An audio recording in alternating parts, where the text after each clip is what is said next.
Welcome back, everyone. I'm here with Dr. David Morehouse. We're going to talk about the quantum mechanical background regarding remote viewing. So with that, David, how does remote viewing work from a quantum mechanical perspective? Sure. For your listeners, what we're trying to do here is take quantum mechanical interpretations of human consciousness. Because one of the things that we're doing as remote viewers, when we're teaching remote viewing, is we want to make sure that students coming in are not accepting the protocols of remote viewing for just simply face value. You could do that, and the vast majority, if not all of my former colleagues approach it in that way. But I have almost since day one when I started teaching remote viewing was to try to answer the questions that were not answered for me when I was being trained as a remote viewer back in the unit in the 80s. That has been a sorted path to walk. And the reason why is this.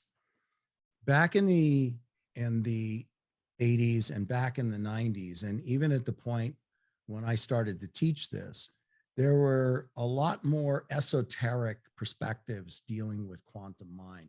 And there were not a lot of new versions and explanations of quantum mechanics coming out. And I don't necessarily know why, except I would posit that perhaps it is because people crossing the millennial threshold were looking for more than just a spiritual leader making some comment and passing their arm over the equation and everybody then jumping to it, which that was certainly that was something that I started to see manifesting by the mid 1990s. I'll tell you where. When my first book that I told you, which is extraordinarily boring book, and I don't recommend anybody buy it, which is Non-Lethal Weapons, War Without Doubt. That book got me invited to the Mikhail Gorbachev Foundation State of the World Forum, the very first, and I don't know if they ever did it again, but in 1996. And in that, there were these large gatherings for all meals, and in that, I actually was for the first time heard Dr. Deepak Chopra talk. And I have since come to know him and like him. And we taught a class together. We taught several remote viewing classes together. And when I say by together, I mean that he would come in and introduce me and introduce what I was doing and introduce why he liked it. And this was primarily to his following of people at the Chopra Center in La Jolla and then in La Costa, California. And my first time hearing someone step up as, in his case, a medical professional and taking scientific explanations for how we are and how we exist and how we think and entirely new ways of looking at how we interact as human beings and why from a medical and scientific perspective. That was the first time I'd ever heard anything like that done. I don't think anybody else up to that point had ever attempted to do that. Prior to that point in time of him kind of building that bridge, everybody tried to stay in their own separate camps. So if you're really talking about, metaphysical, esoteric pursuits, then you were talking at a different community level than what you were talking about from those who came from science backgrounds and tried to look at the world through a scientific lens or that kind of a lens of expectation, if you will. It was kind of inspirational to hear him talk about the things he talked about. And I cannot say that there was any kind of a parallel between the two of us, but certainly I felt a connection to his way of explaining the world and our walk in this life in such a way that he was able to enthrall an audience that was filled with political leadership, spiritual leadership, scientific leadership, military leadership from all over the world, whoever, were invited and came to that, from past and present presidents of the United States to great spiritual leaders like the Dalai Lama, on down, with, of course, Mikhail Gorbachev being the namesake for this group to be there to discuss the world and how we were going to move forward now that the Soviet Union was gone. How are we going to move forward in a more positive way? I was there to talk about alternative methods of conflict resolution. That's when I heard him, which most people would say, Morehouse, alternative methods of conflict resolution. That could be argued whether or not I could do that. Anyway, it was an interesting experience, both spiritually, creatively, and hearing someone coming from his background, blending the mystic and the science and the spiritual coming from India, and presenting that to this people. I will assure you, absolutely, people in that gathering hung on his every word, and people walked out inspired. And even though I know that there are people who quibble over with what he says or who they might think he is or other things, I have physicians that work for me that I know.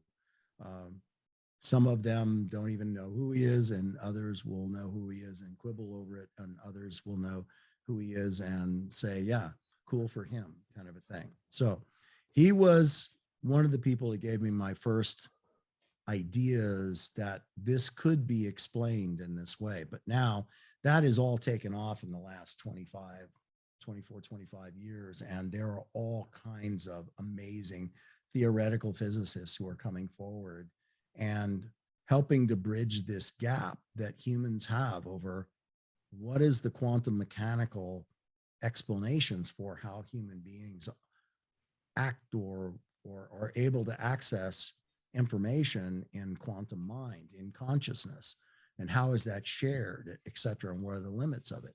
It's interesting. So what I would like to share with your listeners is simply some of the notions, the interpretations, the examples that I use in the classes. I call a great deal on the teachings of an old Jewish physicist by the name of Itzhak Bentov. And why do I use Itzhak Bentov? Because he was really clever in taking quantum mechanical concepts and interpretations, and for the first time, taking them and bringing them in a lay perspective so that anyone off the street could look at that and listen to what, or read his writings and understand concepts of physics that would, prior to that particular moment, not have been, unless you were trained as a physicist, you would not have understood, what they were talking about there. I also tell people that a lot of these new concepts are really easily attainable and understandable in something like Scientific American. Scientific American is high school level science, and it's so they make an effort to take this research and take it down so that a high school level person taking science or biology would be able to understand that, and even more. So calling upon those as well as a bunch of theoretical physicists whom I love, and I'll mention some names in the next segments of this. I want to show you or give you the examples of what we talk about in remote viewing class to help remote viewers coming in from all walks of life, engineering, medicine, law enforcement, military, and everything else down from that, be it esoteric or not, how they're able to do, or why we believe that they are able to do what they're able to do. I don't want them to just say, I did what Dave said and it worked, or I did what Dave said and it didn't work. I wanted them to understand this gift that they have and what that means and how it's explained in physics, because physics is the science that would be applied to the understanding of this. Okay, so you've probably heard me in the other segments talking about the waveform expressions of things. And I wanted for a moment to talk about, in particle wave theory, where does this waveform exist? Because if everything is energy and energy is everything, and therefore everything can be expressed as waveform on some level, what the heck does that mean when I'm sitting at a desk and a computer in front of me and screens, et cetera? What does that mean?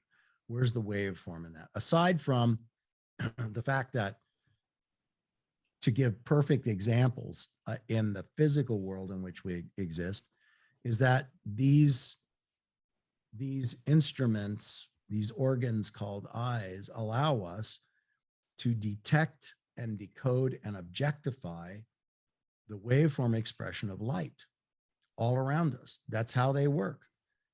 Light comes to us as photons at different wavelengths, and these instruments pick those up, focus that to the retina in the back, and the rods and cones there interpret that light. So detecting and decoding that light into an electrochemical waveform, which is an electrochemical response, which is sent down the optic nerve into the brain, and the brain objectifies that for us. That happens at any time that you are sighted and have your eyes open. And when you close your eyes, there is still that persistence of vision ongoing, meaning that the waveform expression that you have just perceived, that you have just detected and decoded into an electrochemical response, is still being processed by the brain or by the retina. So that's just a simple example of what goes on in the physical world. Here's another one. You have these instruments and organs called ears, and the same thing is going on there. You're hearing me, and you're hearing me through speakers, but how that sound is getting obviously is in waveform.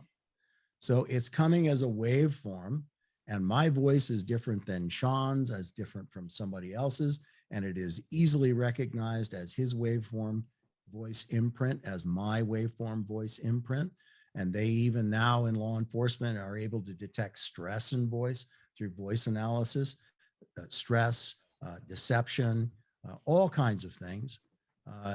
Even to certain degrees, according to the FBI, they can even measure just in the waveform expression of voice and the analysis that can be provided, the algorithms that can be applied to it.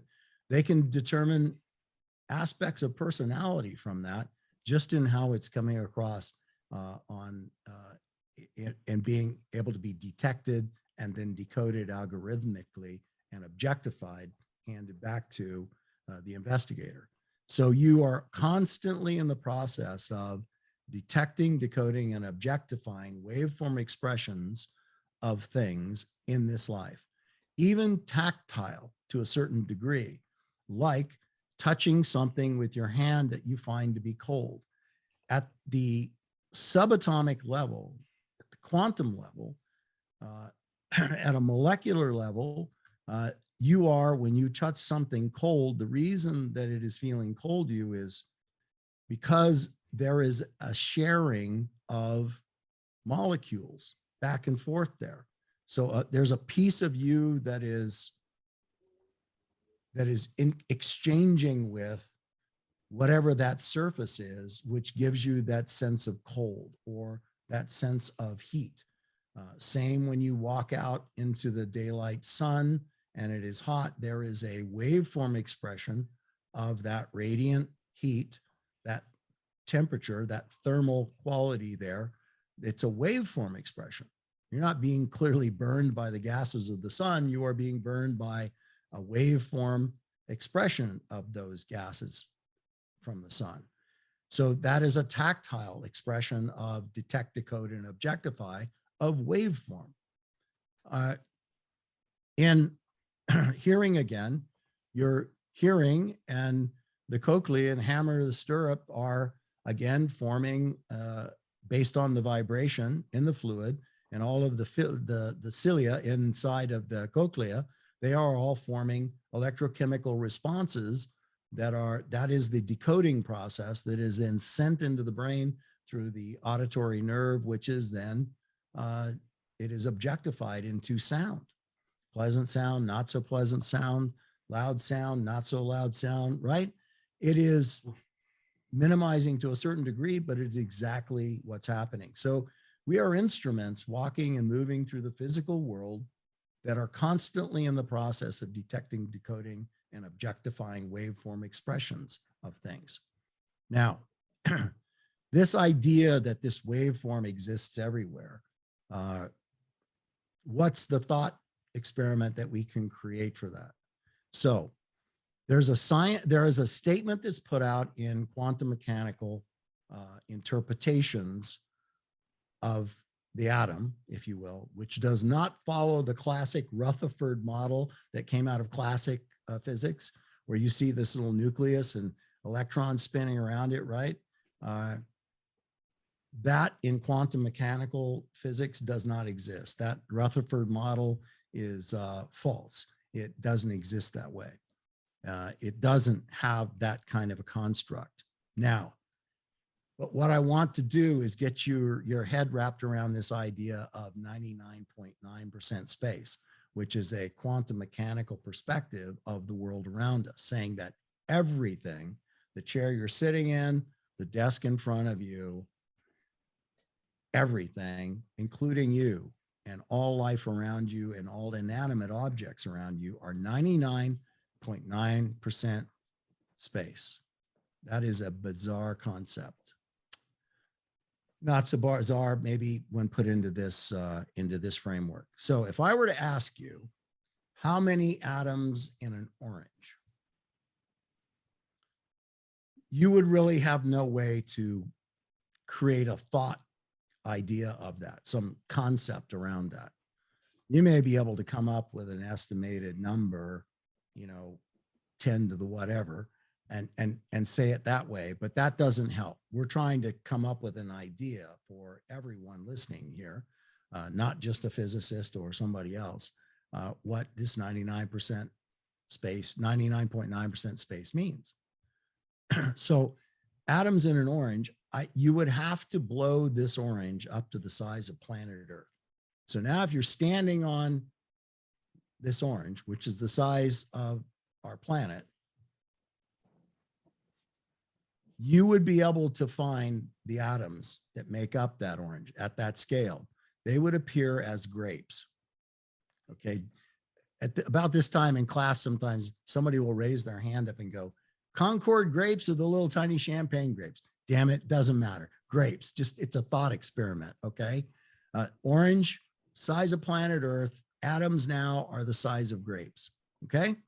So now, if I were to try to get you to find the nucleus and or the electrons in that atom, which is the size of a grape, could you do it? No. Not in a thought experiment. So in order to do that, you would actually have to take that grape and blow it up to the size of an indoor sports arena. Let's say like the Astrodome, okay? If you blew up the grape to the size of the Astrodome, theoretically you would find the nucleus, which would be the size in perspective, right, to the Astrodome.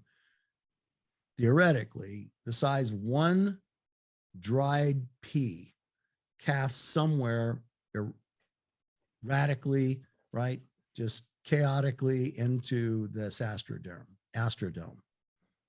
And if I ask you to find the electrons that would be paired with that particular atom, what would they be in scale to this? Theoretically, they would be the scale of grains of sand. Grains of sand around a small dried pea inside the Astrodome. So what's between grains of sand, small dried pea, and the space to the exterior of the Astrodome? space. That's the point of this thought experiment, that it is like space. And what is that space filled with? Grains of sand, small dried peas, meaning nucleus and electrons constituting an atom? No, that's not what it's saying. It's a thought experiment. So what it's essentially saying to you is that from the macro level down to the cellular level, down to the molecular level, down to the atomic level, down to the subatomic level, what is there that makes up and can be used to describe the physical world? Space, 99.9% space. If that, in that thought experiment, is the replication of every atom in, that makes up every molecule at every subatomic level going the other direction, is 99.9% space. That's how that is understood in the world of quantum mechanical physics. So what's that space filled with? It's filled with waveform, because we already established that the Rutherford model of electrons spinning around the nucleus that we all were taught in college and high school and etc., that is untrue. That's a false model. So it doesn't exist as like grains of sand or electrons spinning around the nucleus. It actually now reverts over to this particle wave theory, which I've shared with you already, which is when observed or measured, things can be established as a position. When no longer observed, it collapses back into waveform. When observed again or measured, it coalesces back up into another position. When not observed, when the measurement stops, it collapses back into waveform. So this 99.9% space that makes up everything around us at the atomic, subatomic level exists in waveform until observed or measured. It's always in waveform. That's how it exists. And that is the way in which we understand the quantum mechanical world around us. Space filled with waveform. And we exist in waveform on some level. We're sitting here now, but in the atomic level, we are represented as waveform. If we are represented as waveform, then we exist within a sea of waveform, which is going to bring me to the next point, and we can continue rolling on this.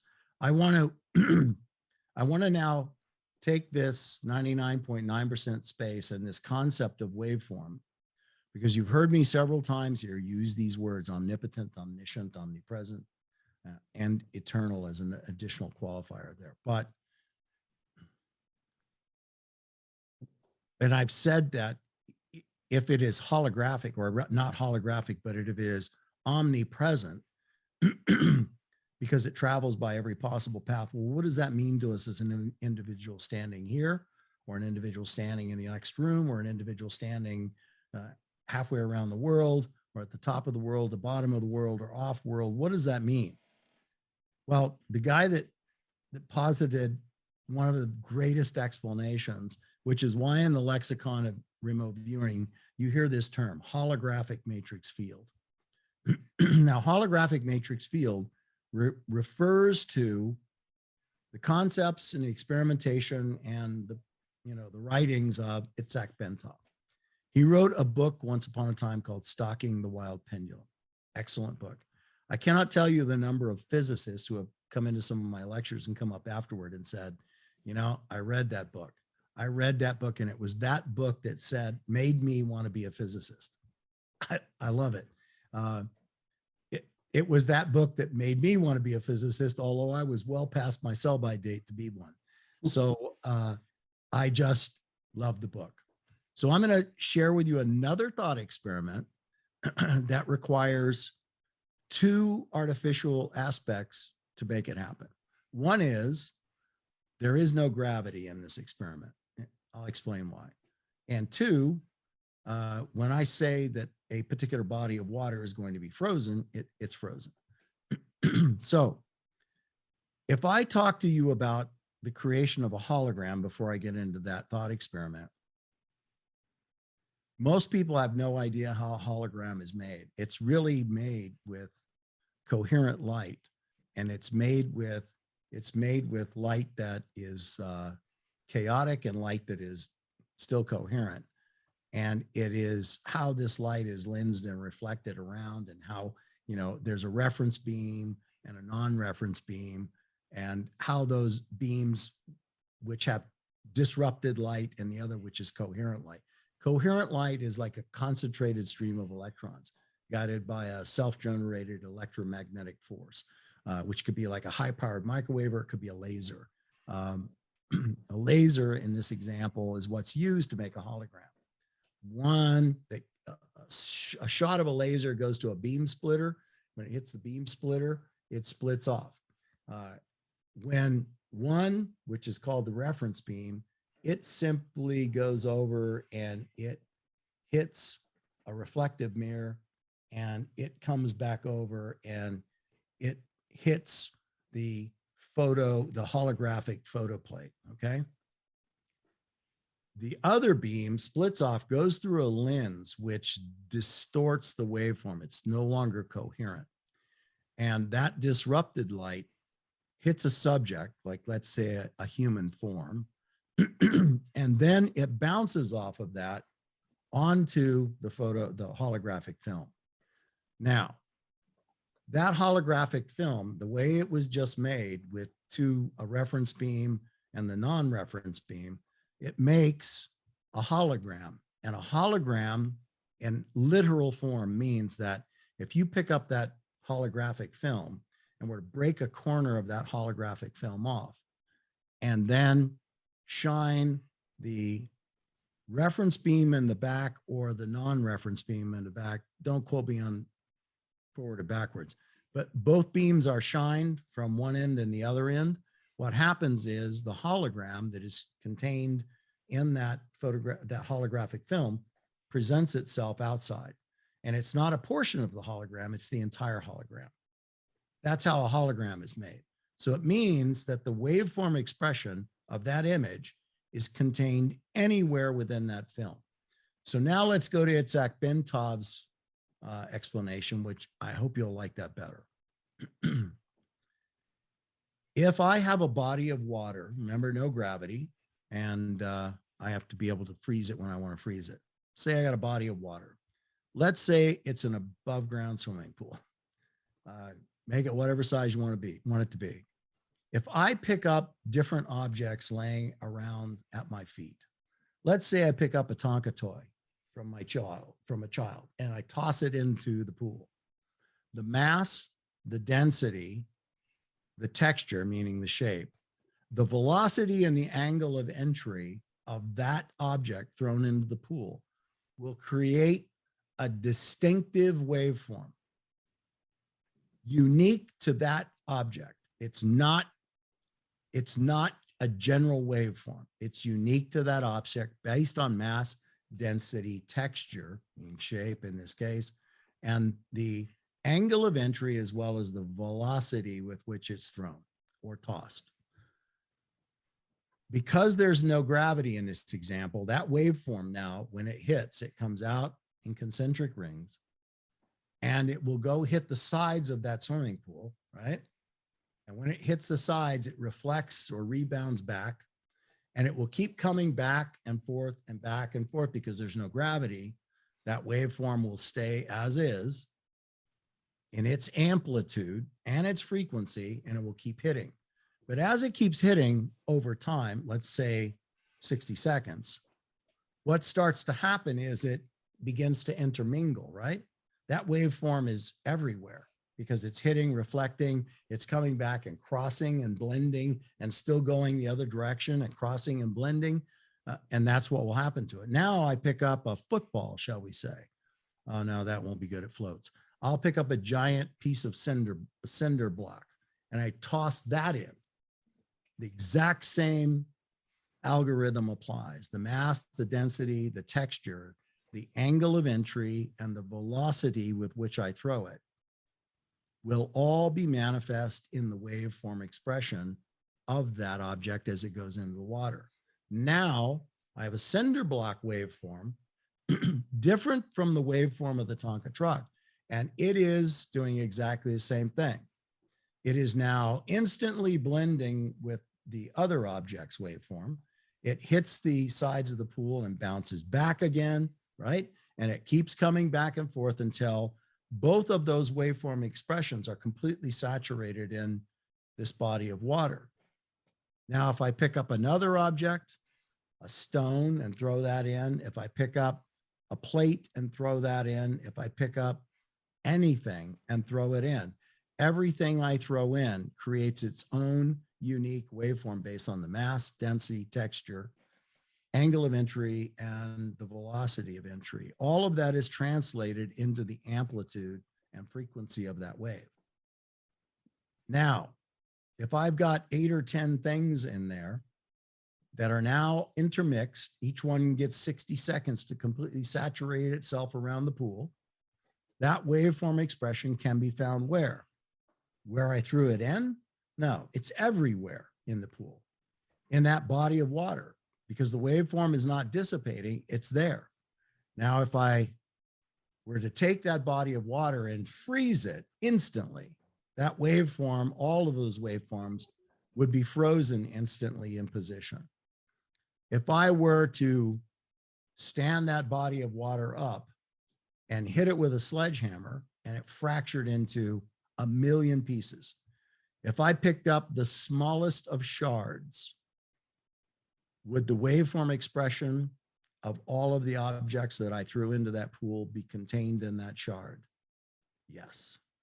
That body of water would represent what in Itzhak Bentov's terms were a holographic matrix field.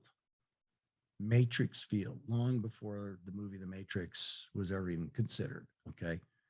Which was actually a movie about the second coming of Christ, according to the person who actually wrote it. That's what it was about. So the holographic matrix field is referring to what we exist in as human beings. That waveform expression that I said that we all are at this atomic, subatomic level, this quantum level, that waveform expression that fills that 99.9% space of all things, that it is all expressed as waveform. Now you should connect the dots of it. We exist in a holographic matrix field. It means that it is not about projecting somewhere, projecting consciousness somewhere, or doing something it's not that at all. It is simply opening a lens, opening an aperture, tuning into a particular wave of frequency, like in remote viewing, you're trying to find a target gestalt which would be represented in the holographic matrix field as itself and all of the aspects of that gestalt. It's not about you going there. We use that as a thought experiment. You're not projecting somewhere. Even the old, description of remote viewing, which was to transcend space-time, you're not transcending space-time. You are detecting and decoding a waveform expression of something that exists within the holographic matrix field that is omnipresent, as are you. It's omnipresent, means right here around you right now. So all the coordinates in that theory, all you're doing with that is accessing somebody's concept of that gestalt, the principal element of that gestalt, and detect, decode, objectify, detect, decode, objectify the waveform expression of what is there, which in remote viewing is broken down into natural, man-made, right? Into colors, textures, temperatures, tastes, sounds, smells, energetics, dimensionals, and into, and temperatures, if I didn't say that, and into aesthetic data, emotional data, intangible data, and it is all captured verbally so that it can be manifest visually. That's what you're doing with that. The verbal supports the visual or prompts the visual supports and prompts the verbal. So that's a holographic matrix field. That is how the waveform expression of all things exists within the physical universe, and beyond, right? There, as I said earlier, there is no known understanding or reason or laws of the universe that would say that waveform expression would stop somewhere. So again, to reiterate what we said in the last segment, it means then that you truly, if you are willing to tune to that and to develop or use a protocol to get to that, you have access to the waveform expression of all things, all thoughts, all matter, all life forms, all concepts, all anything without restriction, no matter where that might be. And you can understand that you are there as an omnipresent waveform expression of yourself there. Now, let me take it another level. Itzhak Bentov, again, along with some others, came up with this concept about how waveform exists within our lives and how it can possibly influence, or we influence it. On the surface of the earth, there is a negative ionic charge. Beginning 80 kilometers out at the bottom of the ionosphere, which I know goes up and down depending on certain factors, temperature-wise, etc. It has a positive ionic charge. So negative ionic charge and a positive ionic charge in a closed cell all the way around, even though there be changes in elevation for that positive ionic charge, that doesn't mean anything. What means something is that you have a closed encirclement of negative and positive. That forms a capacitor, a perfect capacitor in electrical engineering, right? What does a capacitor do? It stores energy. So Bentov, back in the 60s, was already throwing this idea out there that said, let me see, he called us all raisins in Jello. And so we are in the medium of Jello as his thought experiment. And why was that important? Is because he was saying that aside from all the waveform expression of all things that are naturally occurring within the physical universe, what about all the man-made waveforms, artificial waveforms that we put out there? For example, does emotion can it be expressed as a waveform? Well, certainly it can. Why would it not? If you're thinking a thing or feeling a thing, it can and will be a manifest expression in waveform. You could articulate it, then it would definitely be waveform. You could write it, and then somebody could read your writing and how they perceive it by looking at it from a pad of paper. That's a waveform expression that now it impacts them. But Itzhak was saying that, okay, so in this perfect capacitor, we have all of these generation capabilities of things like microwave and television. We have cell phones. We have power generation capabilities. We have police radios, local radios, international radios. I mean, the list goes on, right? Anything generating a waveform expression of something is generating a waveform expression that does what? It bounces inside that capacitor. So his point in bringing this up is to say that we as human beings, not only are we omnipotent, omniscient, and omnipresent within this understanding of the 99.9% space in which waveform is filled, at which we are waveform at this subatomic level, and that we are also creating all of these other expressions of waveform. Does that have an effect, adverse or positive, on humanity? Well, his position, without actually saying it, was that be guarded, human beings, because as you continue to generate certain frequencies artificially, that there is an effect on humanity, because those frequencies, when they combine in such a way as they create what is called a destructive waveform interference, meaning it is so significant in amplitude, meaning its strength, and so significant in frequency, meaning the cycles per second that it has, that it can begin to entrain other things. This goes back to we're just raisins in the jello. So when certain things then in this jello inside the capacitor, we humans as raisins and all other life forms, we will be forced to entrain or resonate with this other waveform expression of things. How can you stop that? Can you stop that? Well, some people will say you can't stop it. I will say to you, and I think he would have said to you, of course you can stop it. It is a matter pretty much of understanding that it's part of the reality, but what are you going to do to control your environment to try to make sure that you're not affected by those kinds of things, and to try to be responsible for your resonant frequency in the moment for yourself, what we were kind of talking about previously. And it means that the only thing you're in control of as a raisin in this jello or in this capacitor, despite all of these cell phone calls that are going through you right now, all these text messages, all these emails being sent, all this wireless, Bluetooth, everything going on around you, the lights, the police radios, they don't stop outside on the street. They're going through you right now.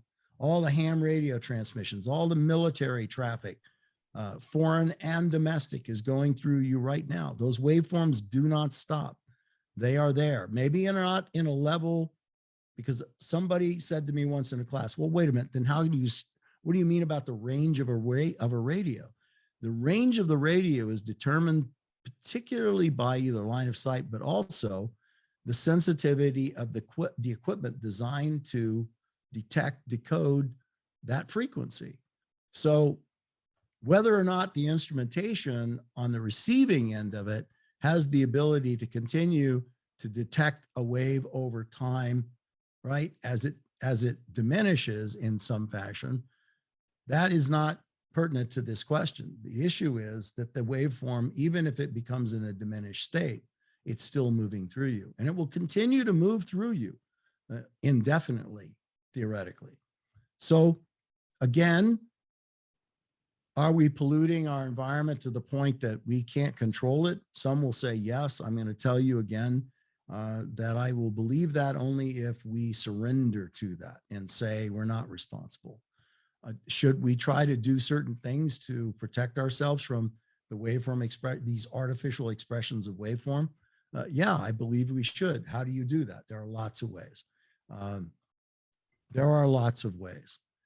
And one of the ways is to also control the messages that come to you, right? Don't watch the news. Don't look at things that are being generated by those things, where if the waveform expression of something is hitting me from a newscast that I know if I were watching it would piss me off or disrupt my day and my sense of balance and well-being. And I'm not trying to be Pollyannish about this. I'm trying to say to you that understand the physics of consciousness as I do, and I understand it. It means that if I connect with that waveform, now it does more damage than it would have if I had just unconsciously been standing in it and it was moving around me. If I connect with it, where I start detecting and decoding it and objectifying it in relation to my life and my physical world, that's when it becomes disruptive. That's when it has the ability to entrain me, to cause me to start resonating with it. Why? Because I made a conscious effort looking at it. It's difficult, even in constructive waveform interference and destructive waveform interference, for something to entrain you if you do not connect with it. If you stay isolated and focus on your frequency, then you can control via motion or other things where you're going to be in your particular frequency. It sounds ridiculous, but it is the physics explanation for what every spiritual teacher has ever been trying to get across to humanity about, the significance of the moment and being present and what that means. that you can allow the world to decide what you're going to be because of your interaction with it or participation with it or not. Someone once did a waveform, I may have said this to you, did a waveform capture of World War I. So it's an amazing thing. I'll give it to Sean so that he can post it. There was a waveform expression of World War I right up to the ceasefire armistice. And you can see this chaotic, high amplitude, super high frequency waveform over being mapped over time. And then when the ceasefire happened for the armistice, it goes down to a flat line across the bottom. I mean, it's almost imperceivable. If you had the ability to blow it up and look at it, which the instrumentation in those days was not that sophisticated, but if you had the ability to go down and look at what you see as a flat line, there would still be frequency and amplitude depicted there. But the frequency of war and the frequency of peace are two distinct things that you can then look at that and go, well, that makes sense, right? One is chaotic and violent and spread out over a large piece of real estate, over, affecting people in around, not just on the battlefield, but affecting people everywhere. Where that was measured was in London. It was measured in London. So it's an interesting concept to understand about living within a holographic matrix field, of understanding that all things are 99.9% space, meaning they are filled with waveform. They are not filled with particle, with waveform. And that we have an ability to manage certain aspects of our environment that allow us to resonate how we choose to resonate, as opposed to how the world might try to get us to resonate. But understand, as Bentov suggested, that we are all raisins and jello, and therefore, if it gets big enough and significant enough, like 20 years of war, that Sean fought in, I certainly didn't, and then now the world is at war again. Is there a cumulative effect or an individual effect on all of us within the holographic matrix field? Well, one would have to accept yes. And is there in the moment, which you've heard me talk about, stating again that all of those who understand the moment from a scientific perspective, or even from a spiritual perspective, even from a personal transformation perspective, that what will happen is, if you do not take charge of that, then you will begin to resonate. If you start to perforate your protective environment and let all that stuff in, that it will cause you to start to resonate, and also with that frequency. And also, if you get tied up with and focused with and concentrated with the collective moment, because there is a collective global societal moment. Sean alluded to it. I talk about it all of the time, and that is these four turnings. You can read Strauss and Howe. There are many, many, many more readings that you can go on. They were the first guys to just codify it into an understandable lexicon, but it's been around since recorded history, that humanity moves through these turnings: destructive, rebuilding, sustaining, unraveling, destructive. We are in a destructive phase. We are not out of it yet. Humanity is in charge of, as a global society, as a global moment, as a humanitarian moment, if you will, not just a single moment. It can and will, if you allow it, if you turn your attention to it, if you begin to allow to make you resonate with it, or allow it to, with its amplitude and its power. So is it important to disengage from that? I think yes, for your overall health and well-being and sense of well-being. And also because you have to realize in something like that, and I will say this to you, is that the greatest spiritual teachers will say not even understanding the scientific implications of this, they will say, you're not responsible for that. You can't change that. And the truth is, that's a correct statement. You can't change that. You can't change what's going on there. Now, could you be a purveyor of information? Could you, pass it along? Yes, you can. Could you do it without getting any of it on you? Probably not. Probably not. And by getting any of it on you, I mean picking up that kind of resonant frequency and being affected by it. So is it important for the global society to turn our heads away from it? No, that's not what I'm trying to get you to understand. What I'm trying to get you to understand is how the waveform expressions of things like yet another war and the involvement of the entire global society and how that is raising up in terms of its amplitude and its frequency, that of course you can get caught up into that. That is part of what is that change distribution when talking about the moment that happens.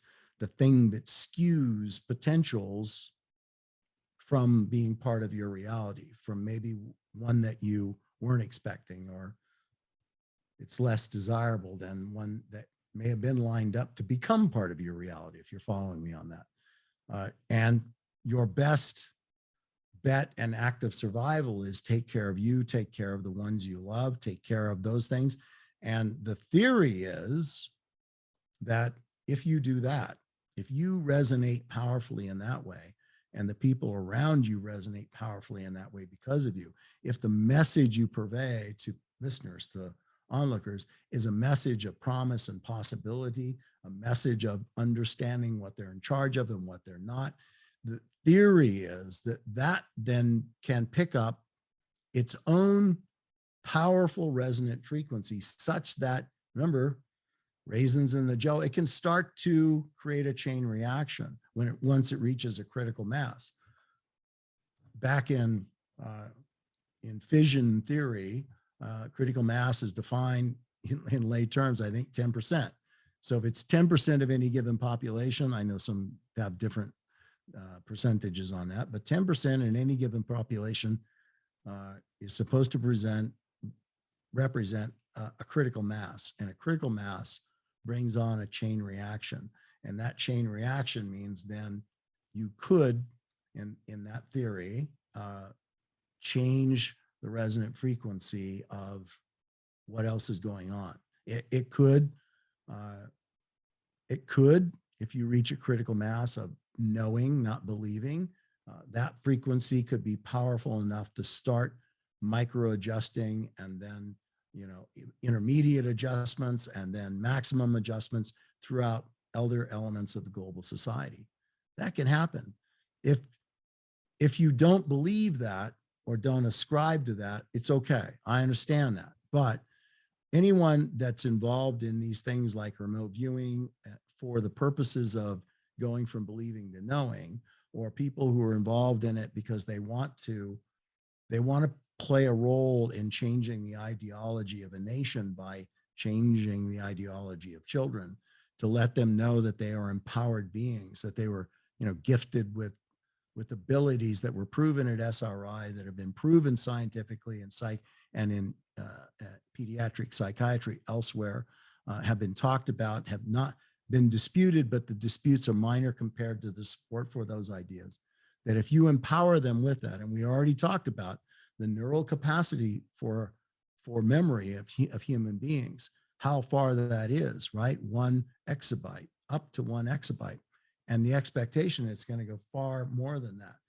Then, and we also know that it's been mapped cognitively that humans cognate faster than the known supercomputers in existence on the planet. Maybe not a quantum computer, I don't know.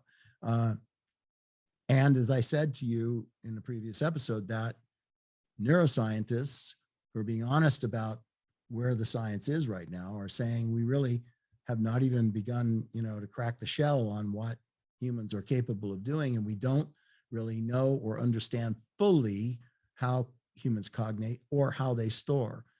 But they are accepting these new ideas of, paralleling storage to computers, et cetera.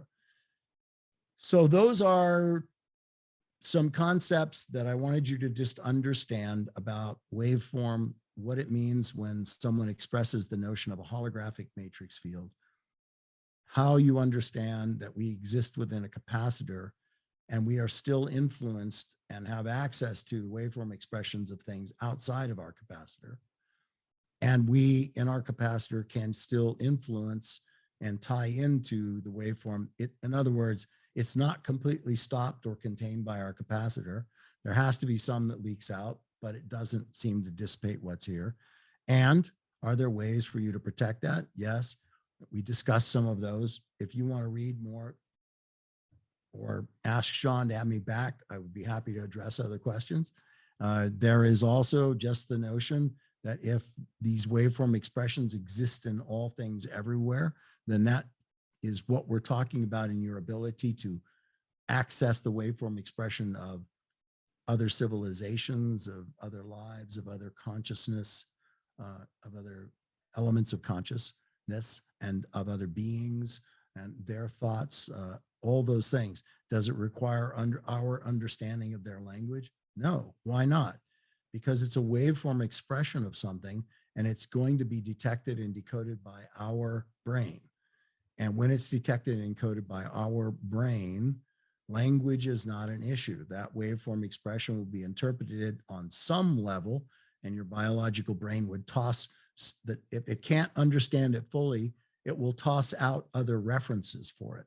It will give you other ways in which to partially or almost, maybe even fully to a certain extent, what is being said, because it's a thought form.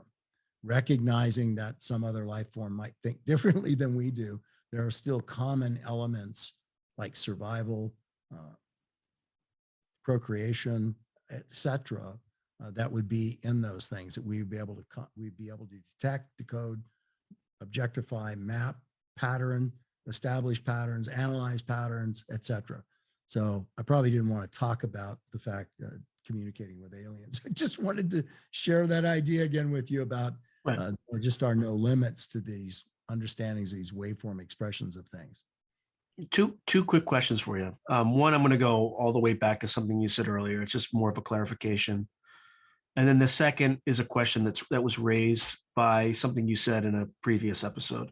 So the first question is going back to World War I. You said when they measured the structure of the waveform, what did they use what were the components of that waveform? Was it just like radio transmissions and traffic? Was it stock market movements? It was listening, and it was almost a seismic representation of what was being heard. So it was the chaotic noise of conflict that was permeating clear across the channel, and it was being measured by what kind of seismic measurement device would be available in 1918, 19 or 19, right? It would be that. And so they're like seismic, like as in like minor perturbations in the shaking of the earth. Well, that's a good question. I don't know if it was measuring vibration in the earth from the chaos of conflict. My understanding of it when I was reading it was that it was measuring the sound of war. So it was measuring the sound of war as a frequency and presenting it as a frequency, because it was measuring in cycles per second over time, and it was also tracking amplitude. And yeah, it was when I saw it, and I'm going to give it to you so you can put it up for the listeners. It was a powerful thing to me to see that. It's like, wow, it is. And if you then think that was war on what we were calling a global scale, it wasn't. The war you fought in, I mean, we certainly used more lethal and precision ordnance than was used in World War I. And I don't know I don't actually know if the frequency of warfare in Afghanistan and Iraq, or those two places combined, it would be interesting to me, wouldn't it, if you could just think about this? What if an experiment was done where you tried to figure out a way in which, like, remember I told you about the alleged remote viewing detector kind of thing. Right. Right. So it's had supposedly, although I've never been able to find a physicist who agreed with it. So because you're measuring less than microvolts of a human energy, and as we know, we're saying you're not projecting there, right? You're just detecting and decoding from here because it's omnipresent. So Yeah, it's as if there's, again, there's a very crude, it's an this is a excellent. very, What if you could do that? What if you could actually decide a way or build a way to filter out all of the other ambient noise, but the noise of conflict, however you would define that, right?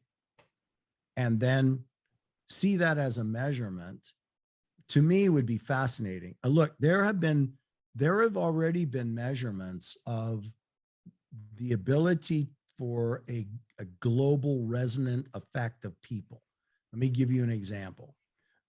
And people that are listening can go find this.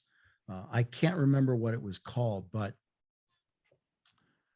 there is a way. And one day I gave a lecture in Vancouver, and there were, I think there were nearly 10,000 people in this lecture. I wasn't the only guy talking, obviously. They didn't come to see me, just me, but I was there and I had my hour. And during that hour, I started it with something that kind of freaked people out because I had them all stand up and I had them all connect hands, which was weird because that meant people on the ends of the rows had to hold one hand and reach over and hold the other hand to connect the other rows. And even the people on the sidelines were asked to get into the mix and touch, right? Or hold hands with the people. So there was a continuous chain of humanity right there. And this was in 2003 or 4. So the war was already ongoing. And what I did was I led this group of 10,000 people through kind of a guided meditation, which took all of like 5 minutes. But the intent of the meditation was to focus all of their minds on this idea of a peace and trying to, kind of conflict resolution verbiage. It was getting them all like not kick their asses. It was getting to this point. It was all, of getting past that and of trying to put love and connection into that equation. And then you could go to this place that was online that was conducting this measurement, and there was a spike of 10,000 people joining together in a conscious purpose caused a spike. Not visible to the naked eye, but when it was just, zeroed in on like a Google Earth Pro or something, zeroed in on, you could see the spike on the measurement device. And what were they measuring again? They were measuring concentrations of waveform by whatever source in that electrostatic field, right? Okay, so electromagnetic radiation, basically. Within the capacitor between the negative ionic charge and the positive ionic charge. So like radio waves. So there'd be like a big amplitudinal spike or amplitude spike. Except because it's looking for broad spectrum wave of anything, what's there. Then they were filtering out certain things that they didn't want to see, like, solar waves or that kind of stuff. Cosmic rays, things like that. A band of what they were trying to observe. And as I understood it, I never was able to sit down with them, but I would have liked to. I would have liked to have understood precisely what the bandwidth that they were looking at was, but it was forwarded to people and explained to people that we were looking at the waveform expressed by global consciousness. So looking at the waveform, like if there were a concentration of people being like-minded in a certain way, it should be perceivable. That was the thesis, right? And then the experimentation was, yeah, it is. And it's perceivable over prolonged and contracted, high amplitude, low amplitude, depending on where it came from. And of course, this now got it could be interfered with, like football games and, basketball games and all those kinds of things where people get like-minded about one thing. So, which is why what they were interested in is people coming together with a purpose, like a targeted purpose, right? An impassioned purpose, shall we say, all together, all thinking the same way, all listening to the same language, and then maybe interpreting that language and their thoughts in a certain way. Can we measure that? And the truth of it was, yes, they can measure it. Now, that goes back to Bentoff and others talking about, okay, so now if you can do that, it shows that all thoughts can be expressed in a waveform. So now what does that mean to us? How does it affect us? How does the waveform expression of war, of chaos, of hatred, of murder, all these things, large scale, low scale, how do they affect us? Well, they do affect us.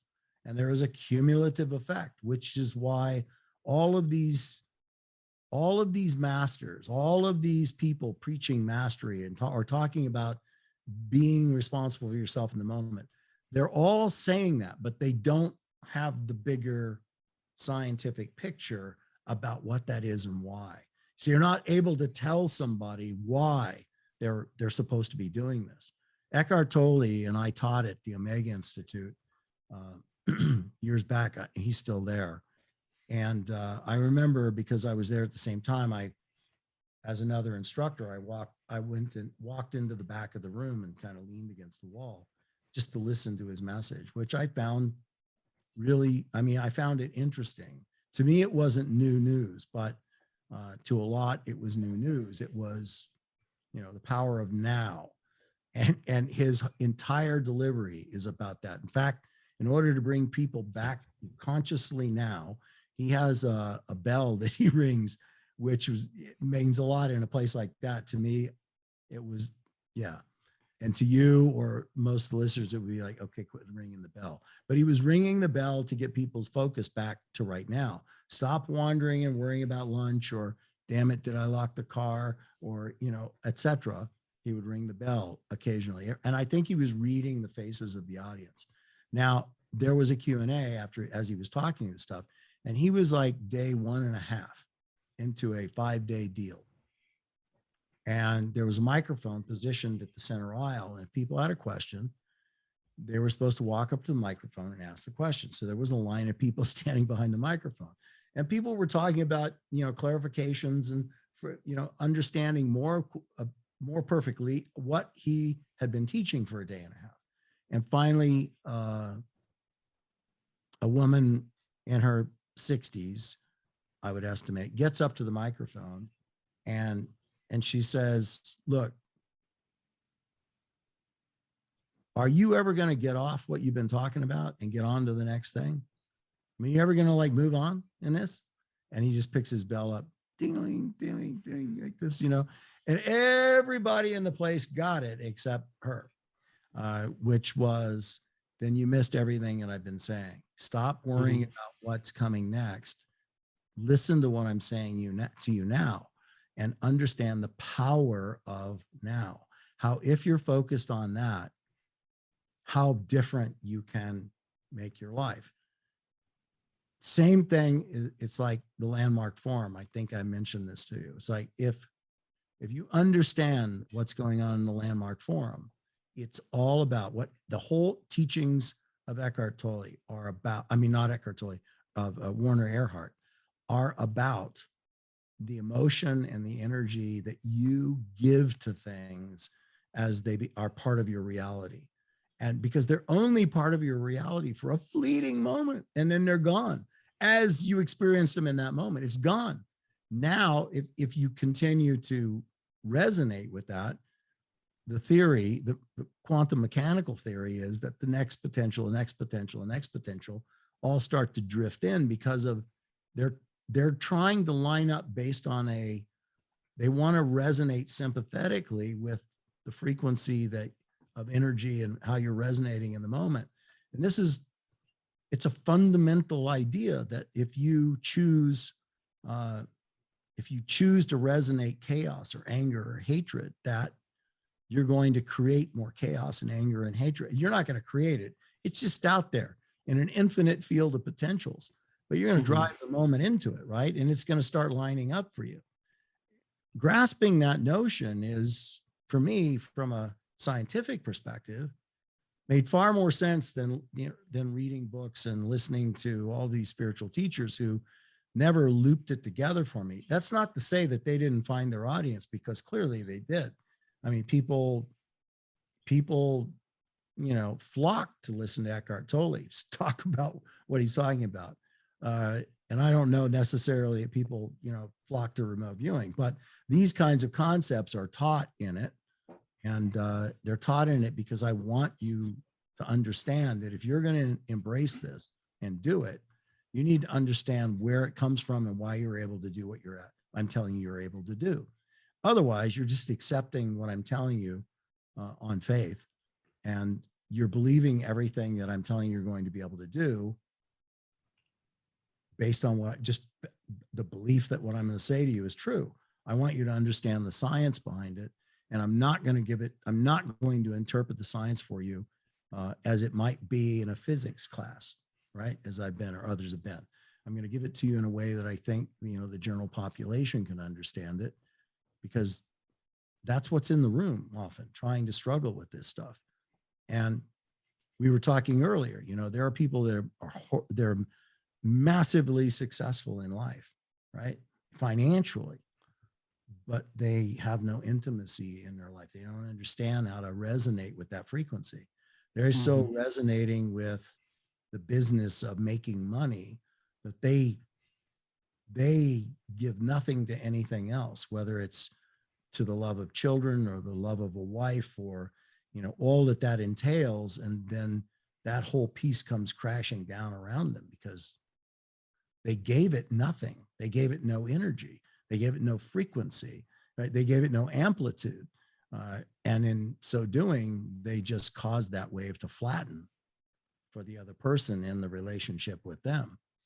And that's why a lot of these coaches exist, which is to give them tools and, understandings from a interpersonal communication perspective about how to bring that connection, that waveform back again. And absolutely is a waveform.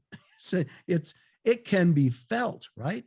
It can be felt. The love between you and your wife can be felt without physical touch. It can be felt, right? It can be felt just in a look. It can be felt in the voice. It can be felt in a presence.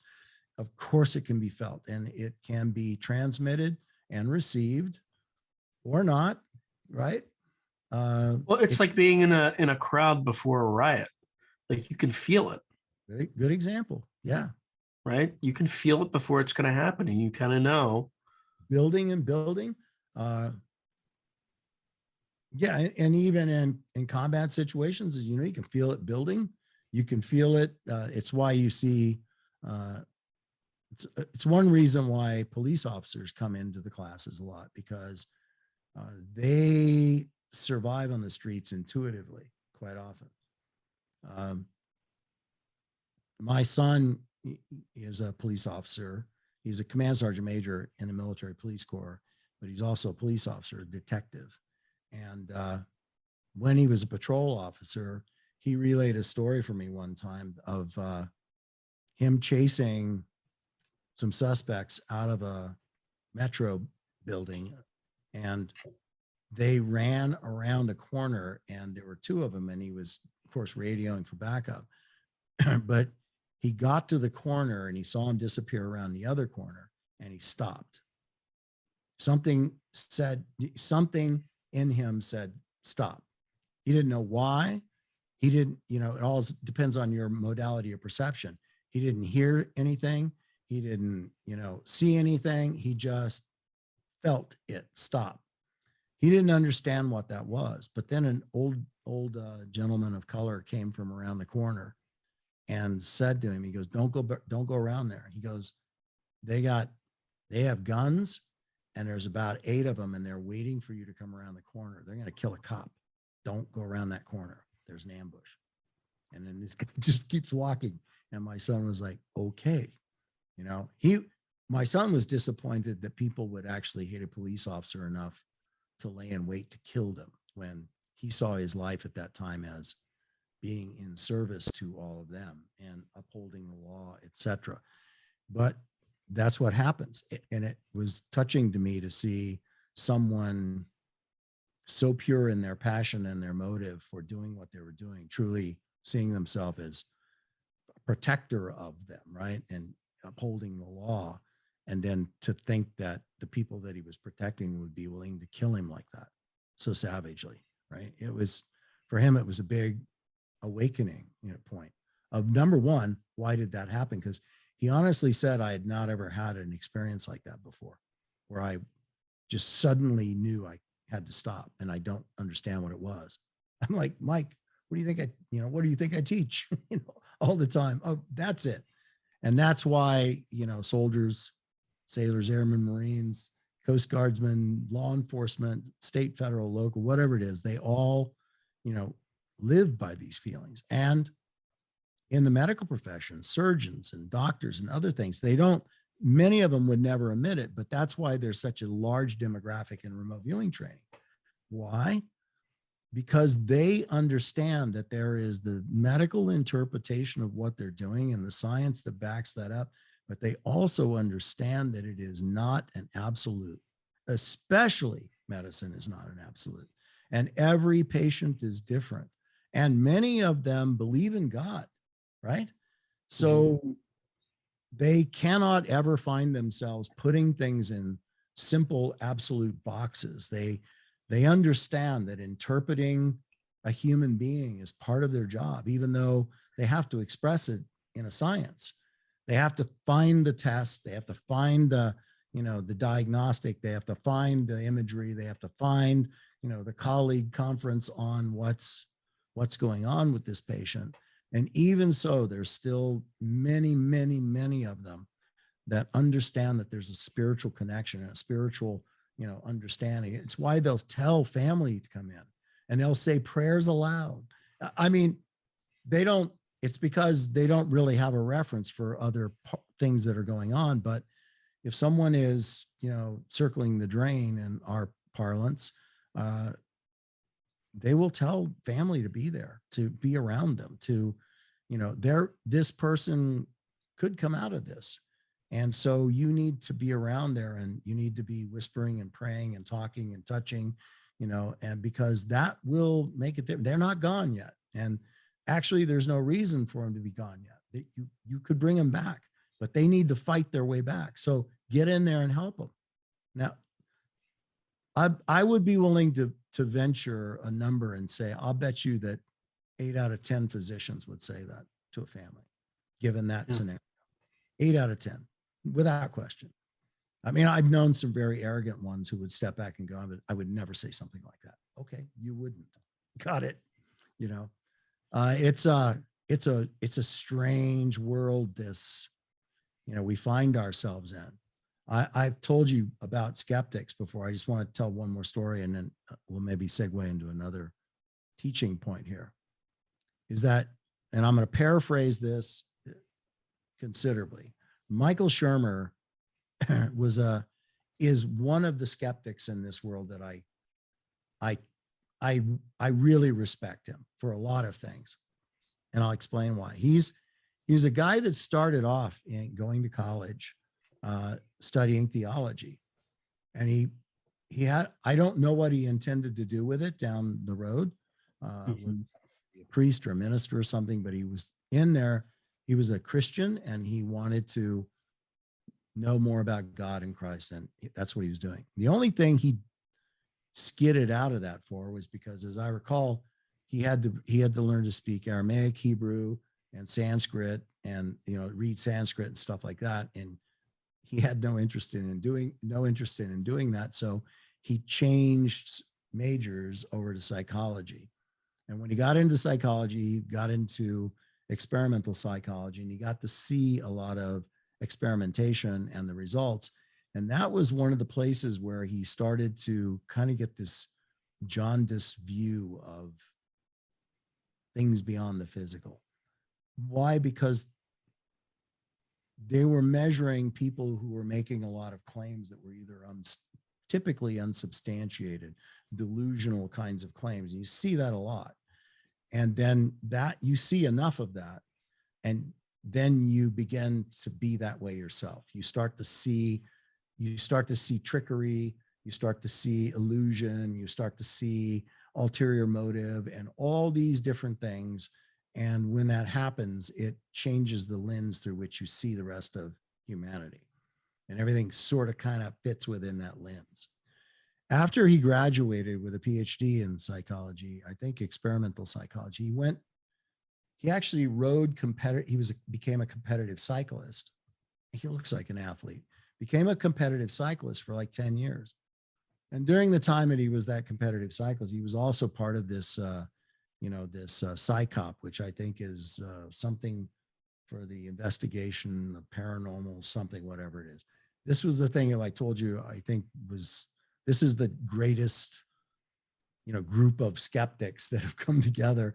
And most of them, oddly, it has an overwhelming number of former magicians that are now part of it. Because why?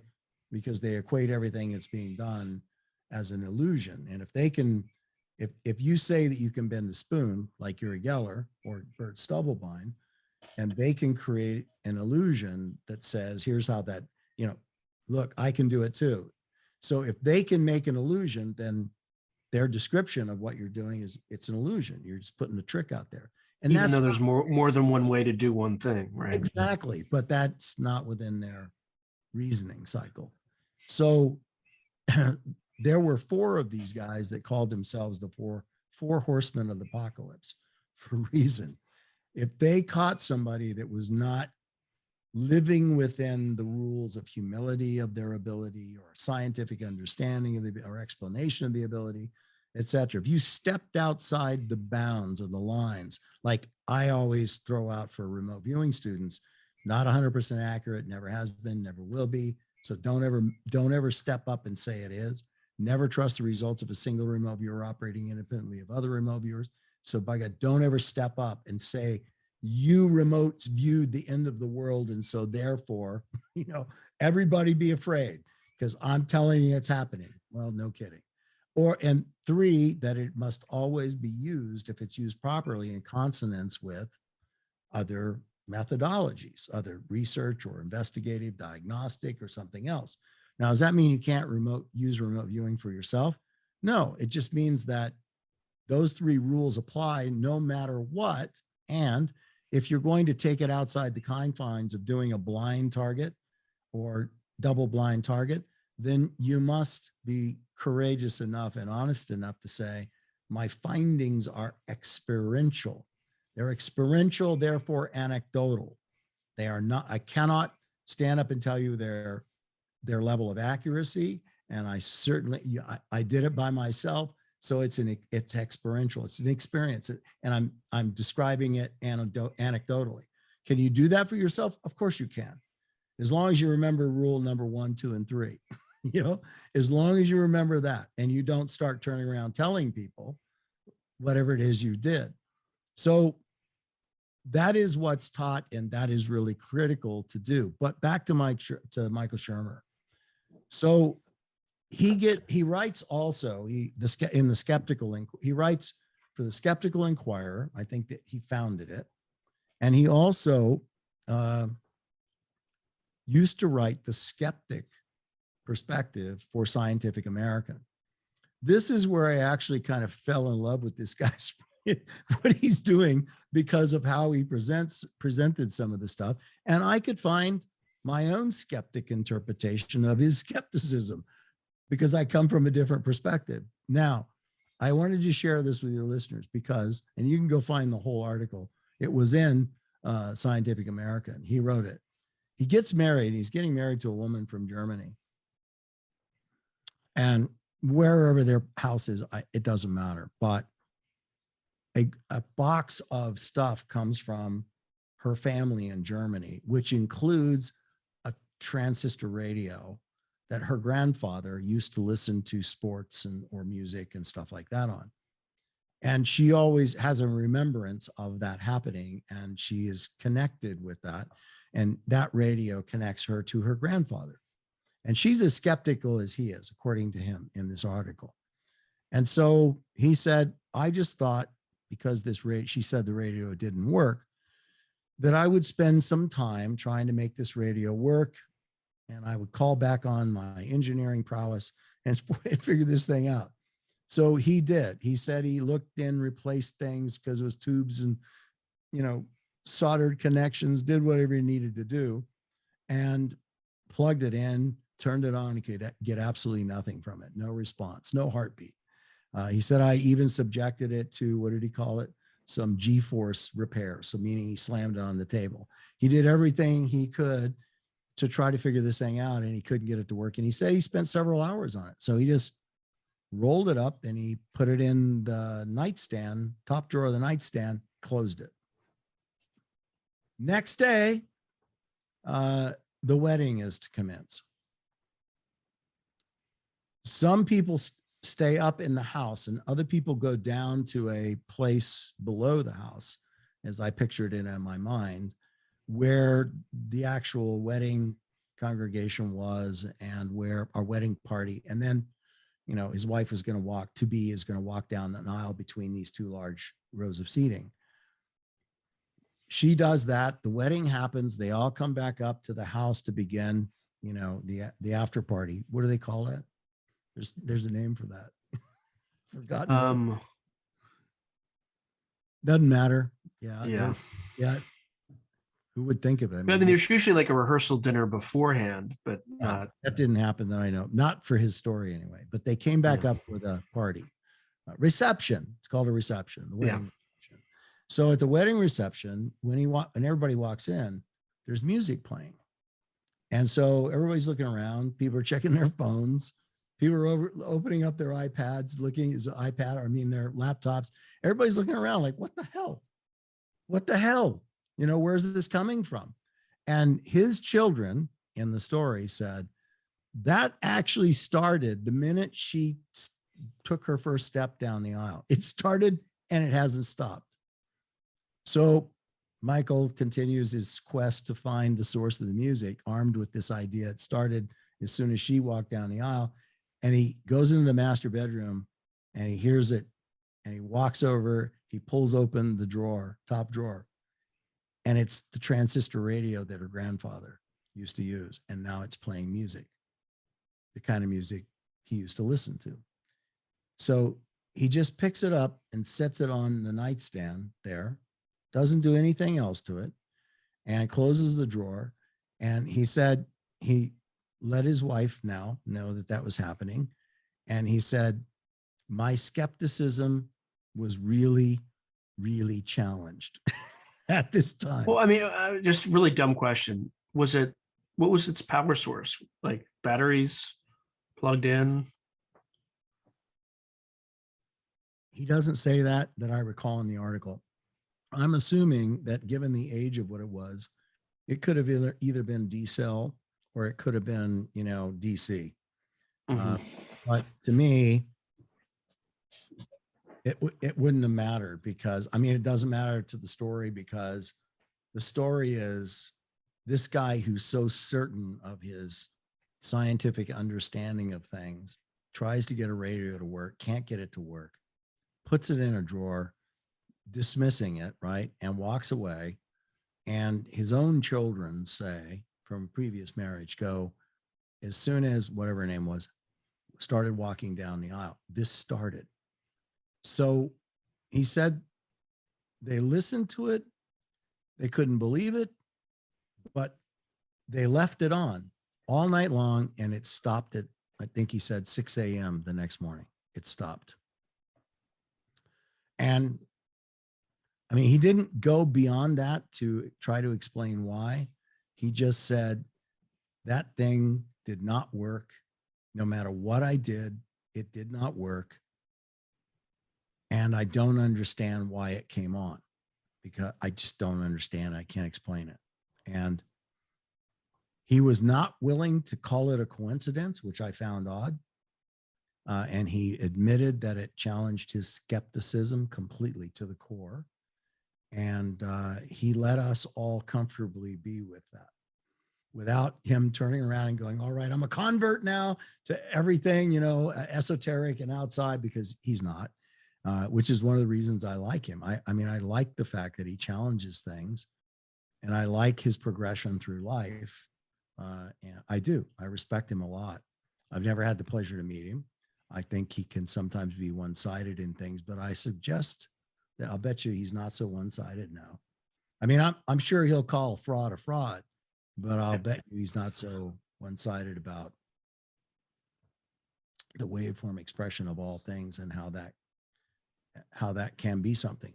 He and I both, we share a lot of the same views in terms of, you know, why he is not embracing the theological, you know, even though it's a polytheological perspective that we have in our country, he doesn't embrace that. He doesn't embrace it anymore. And actually, neither do I. But it's just because I have read too much. You know, I know too much about it. So I was part of it as a high priest, right? So it doesn't matter what denomination it is. I understand what the mission is there. I get it. I mean, I don't know if I should put this out there, but I will. It doesn't matter. Like my whole view of organized religion is that there are a certain set of core truths that are about kind of what's beyond the physical. Okay. But over time, as those core truths, much like an analytical overlay in remote viewing, as you're moving from kind of an 8 dimensions of, and I was actually my second question way back when, like why 8 dimensions and things like that. But as you're transforming higher dimensions into lower dimensions, so from 8 to 4 to 2, there's a necessary loss of information in the transfer. An inherent loss. I don't know that it's necessary. It's inherent. Yeah. I think. Yes. Yeah. Yes. I know that's yes. what I meant. Yeah. It's not that it's necessary. It's just it's going to happen because it just doesn't. You don't have the dimensions to capture all that information, so you have to let some of it go. But what you have with organized religion is there's that translation from that dimensional translation at the source, but then you also have loss over time as this kind of diluted and diluted information is passed on. It's like the what's that test when you whisper to the person in your ear? Yeah, I know what you're talking about. That something game. I get it. Yeah, it's the telephone game. The telephone game. Game. Yeah. And then what happens is you also have, there's a science fiction writer. His name's Jerry Pournelle. He has this law called the Iron Law of Bureaucracy. And what the Iron Law of Bureaucracy says is that over time, when organizations, an organization forms for a distinct purpose, which is X, okay? But over time, as that organization gets larger, the purpose of the organization is no longer about X. The purpose of the organization is to perpetuate the organization, yes. Right? And so what I think religion suffers from is, first you have that initial sense of truth. So you get a dilution of information from a dimensional perspective. Then you get a dilution of information and a twisting of information from that telephone game sort of perspective through the ages. And then the third piece is, over time, as that organization expands and broadens its teachings, it becomes more about the survival of the organization than it does about what the central purpose of the organization. And I'm not saying like there's no malintent. It's just that's what tends to happen, because there are certain core truths that go through every single organized religion, but again, you have to kind of determine these things from you have to know for yourself as opposed to believe. Exactly. The intent of the organization is to do just as you said, to perpetuate the existence of the organization. And they know that in order to do that, there's only a certain level in which they can allow the masses to gravitate toward. So it becomes this circulatory pablum that they give, these teachings, which are circular, they're cyclic in nature. They don't ever go up higher than a certain place. And you're not allowed, at least in the church that I was in as a high priest, you're not allowed to think beyond that threshold. There are only certain, they actually establish within the religion these constraints called keys, meaning that despite the fact that you are a high priest, you do not have the keys to think at this level. So don't. And that meant that when you start looking at Sunday school manuals, which I did over the decades that I taught it, and my classes were favored classes. People loved to come to them because, you know, I got people engaged. I had like Hershey's Kisses, and, you know, you answer a question, right or wrong, get a kiss, you know, get a Hershey's Kiss. Get it. So that, and I could put anecdotally things together to make it make sense to people often. And I loved it, whether they were scriptorians or whether they were just people sitting there staring at me. It didn't matter. But I understood, like year 3, looking at it going, this is the same thing this is the same thing. It's this year, it'll be like lesson number 4. Last year, it was lesson number 54. And the year before that, it was lesson, number 41. And they're just cycling the same thing around. And it's the same thing. And they're changing the pictures in the manual, and they're slightly changing the perspective or the point being made in that particular event to all come to essentially the same interpretive conclusion. And it started to grate on me about that. And then I started to learn that being in the presidency, that the topics that you were giving people, see, in the Mormon church, they don't have a paid clergy. So the bishopric would go out and say, hey, brother or sister or so-and-so, we would like to offer the opportunity to speak next week. We'd like you to talk on the law of tithing, or on, give a testimony about family home evening, or all these things which are tenets of that church. And so people would do that. And then I started figuring out, you would have think I would have given more thought to it in the beginning, and I just didn't, because I was not yet to the point where I felt hypocritical into doing all of it. But I started to see that the topics that are given are never things that lift the congregation up to another level.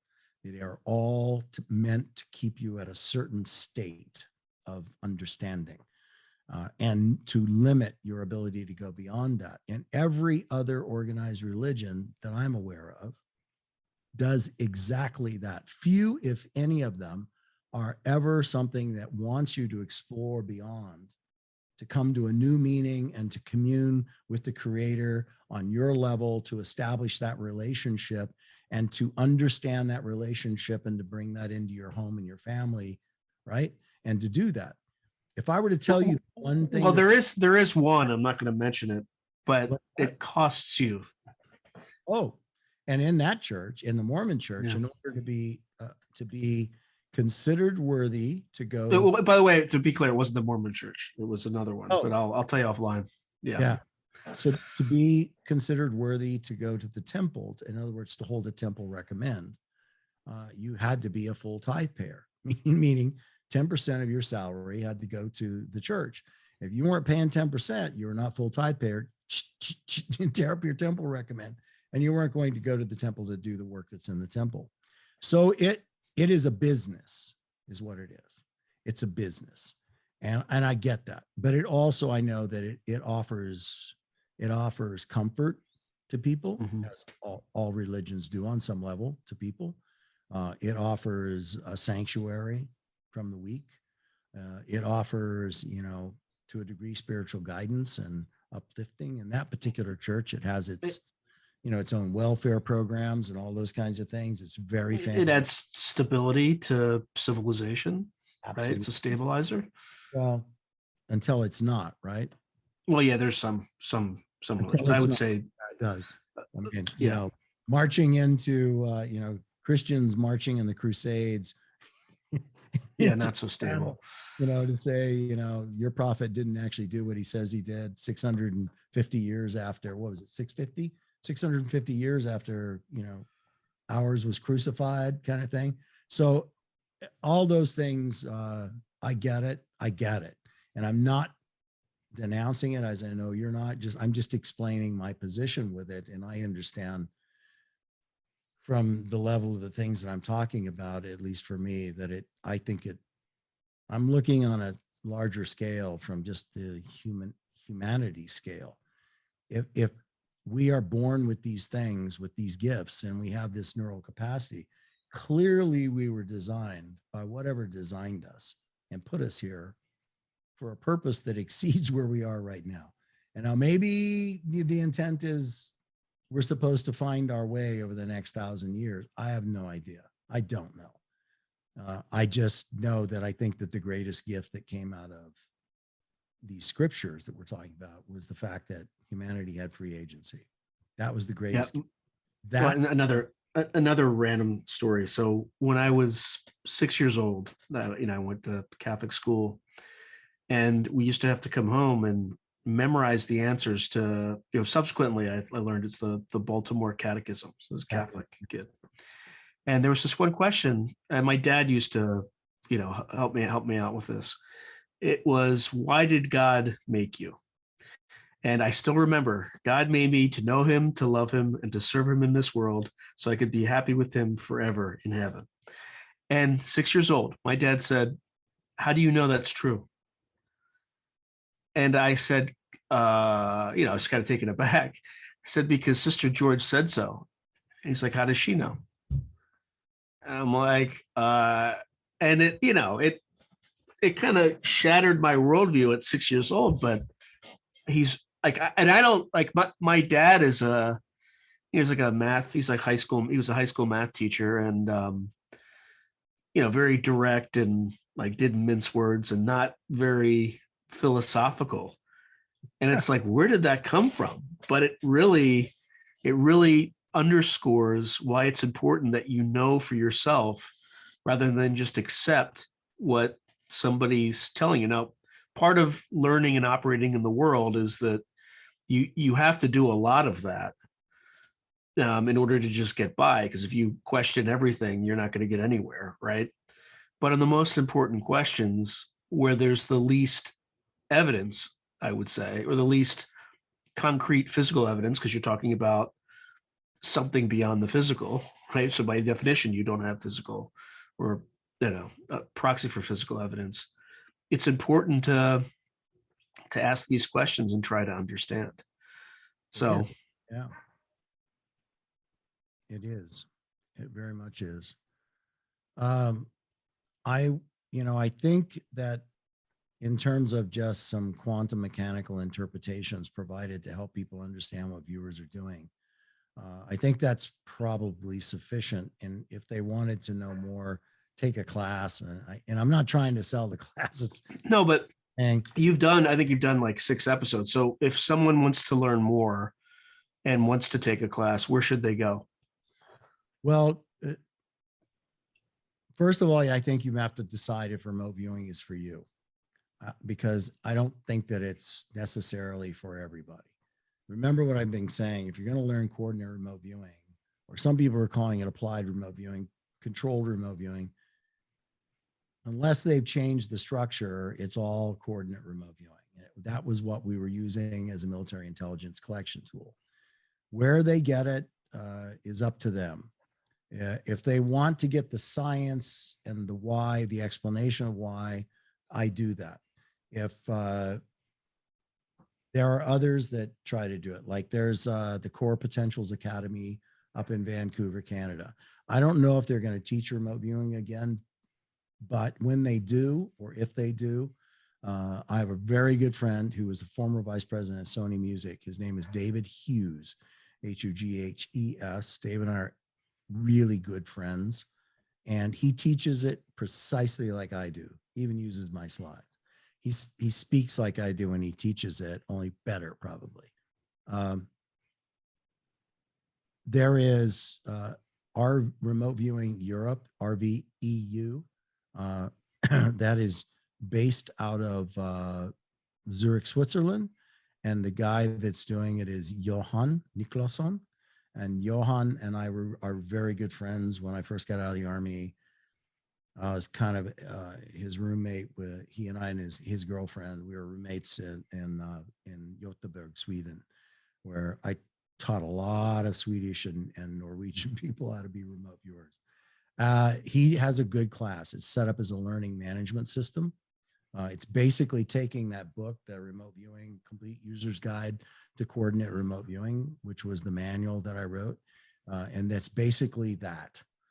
Now, when the class reaches a certain level, I am in there weekly talking with them for several hours and then punch out. They could go to Clubhouse, which is the phone app. It has the group that I speak to has over 3,000 members in it. Doesn't mean all 3,000 are there at one time, but there are 3,000 members in it. And you can ask questions and I'll give long in context answers. That's the thing that I typically do on Friday nights. It starts Friday nights at 7 p.m. Eastern Daylight Time. And I usually talk for anywhere from 10 to 15 hours a night. They could go to davidmorehouse.com. Again, I don't really know what goes on there. My recommendation would be don't sign up for the online training class. And by that, I mean like the sign up for the go as you go at your own pace, because it's like the recorded version, because there's no interaction, right? Recorded class. And everybody I've talked to, I mean, I guess some people like it, but everybody I've talked to on Clubhouse really struggle with it. So, and if you become a regular on Clubhouse, you get a big discount on it, just because I'm not doing it for profit. I mean, I am not.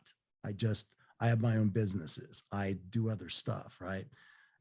Contractually wise and stuff. So I'm doing this because I feel it's important. And I actually wasn't ever going to do it again, Sean. I was like, around 2004, I just kind of disengaged from it.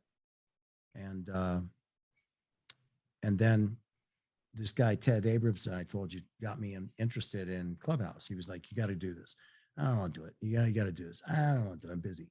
No, you got to do this. And I got on it. And I just really love, once again, kind of live interaction with people asking questions, because not only did it get me to start sparking up my brain again about that stuff, where my brain was getting kind of narrow with, medical stuff and all of that, that it started to make me, I loved it again. I mean, it became an impassioned intention again to start getting the message out, which is why I jumped at the opportunity to come here, because I knew you would make this a complete interview and presentation to people, and not just some,